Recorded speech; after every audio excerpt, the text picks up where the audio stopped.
Friends, ಎಲ್ರಿಗೂ ನಮಸ್ಕಾರ. ದಯವಿಟ್ಟು ಈ ವಿಡಿಯೋನ ಸ್ಕಿಪ್ ಮಾಡದೆ ನೋಡಿ. ಓಕೆ, ಇದರಲ್ಲಿ ಒಂದು ಒಳ್ಳೆ ಇನ್ಫಾರ್ಮೇಶನ್ ಇದೆ. ಈಗ ಒಂದು 2-3 ದಿನದಿಂದ ವಾಟ್ಸಪ್ಪಲ್ಲಿ ಮತ್ತು ಎಲ್ಲ ಕಡೆ ಒಂದು ವಿಡಿಯೋ ಹರಿದಾಡ್ತಾ ಇದೆ. ಅದೇನೆಂದರೆ ಶ್ರೀನಿವಾಸ ಹಾಸ್ಪಿಟಲ್ ಇಲ್ಲಿ ತುಂಬ ಕಮ್ಮಿ ಬೆಲೆಗೆ ಒಳ್ಳೆ ಸರ್ವಿಸ್ ಕೊಡ್ತಾ ಇದ್ದಾರೆ ಅಂತ. ಆದರೆ ಇಲ್ಲಿ ಏನಾಗಿದೆ ಅಂದರೆ ಅವ್ರು ಕೊಟ್ಟಿರೋ ಅಡ್ರೆಸ್ಸಲ್ಲಿ ಶ್ರೀನಿವಾಸ ಹಾಸ್ಪಿಟಲ್ಲೇ ಇಲ್ಲ, ಅದು ಸುತ್ತಮುತ್ತ ಎಲ್ಲೂ ಇಲ್ಲ.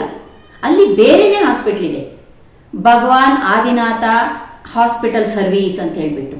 ಇದು ತುಂಬ ಚೆನ್ನಾಗಿದೆ. ಇದ್ರ ಬಗ್ಗೆ ವಿಡಿಯೋನ ನಾನು ಸದ್ಯದಲ್ಲೇ ಮಾಡಿಬಿಡ್ತೀನಿ, ಓಕೆನಾ. ಶ್ರೀನಿವಾಸ ಹಾಸ್ಪಿಟಲ್ ಅದಿದೆ, ಅದು ಎಲ್ಲಿದೆ ಅಂತ ಆ ವಿಡಿಯೋ ಮಾಡಿದವ್ರಿಗೆ ಗೊತ್ತಿದೆ. ನಾನು ಏನು ಕೇಳ್ಕೊಳ್ತಾ ಇದ್ದೀನಿ ಇದ್ರ ಮೂಲಕ ಅಂದರೆ, ಅದು ಯಾರು ವಿಡಿಯೋ ಮಾಡಿದ್ದೀರಾ, ಅದೇನು ಗೊತ್ತಿದ್ದೋ ಗೊತ್ತಿಲ್ಲೇನೋ ಅಡ್ರೆಸ್ ತಪ್ಪಾಗಿ ಕೊಟ್ಟಿದ್ದೀರಾ. ದಯವಿಟ್ಟು ನೀವು ಎಲ್ಲರಿಗೂ ಒಳ್ಳೇದಾಗಲಿ ಅಂತಲೇ ಮಾಡಿಬಿಟ್ಟಿದ್ದೀರಾ.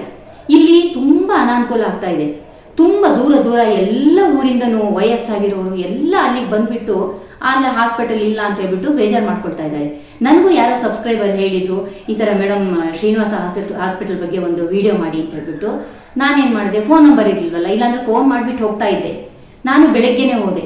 ಅಲ್ಲಿ ಹೋಗಿ ನೋಡಿದರೆ ರಿಸೆಪ್ಷನಲ್ಲಿ, ಮೇಡಮ್ ನಿನ್ನೆಯಿಂದ ತಲೆ ಕೆಟ್ಟು ಹೋಗ್ತಾ ಇದೆ, ಎಲ್ಲರೂ ಬಂದು ಕೇಳ್ತಾರೆ ಯಾಕೆ ಈ ಅಡ್ರೆಸ್ ಕೊಟ್ಟಿದ್ದಾರೆ ಅಂತ ಗೊತ್ತಾಗ್ತಿಲ್ಲ ಅಂದರು.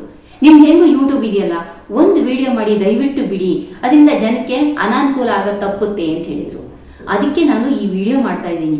ಅದು ಯಾರು ಈ ವಿಡಿಯೋ ಮಾಡಿದಿರೋ ದಯವಿಟ್ಟು ಅಡ್ರೆಸ್ ಚೇಂಜ್ ಮಾಡಿಬಿಟ್ಟು ಕರೆಕ್ಟ್ ಅಡ್ರೆಸ್ ಕೊಟ್ಬಿಟ್ಟು ವಿಡಿಯೋ ಬಿಟ್ಟರೆ ಶ್ರೀನಿವಾಸ ಹಾಸ್ಪಿಟಲ್ಗೆ ಎಲ್ಲ ಜನ ಹೋಗ್ತಾರೆ.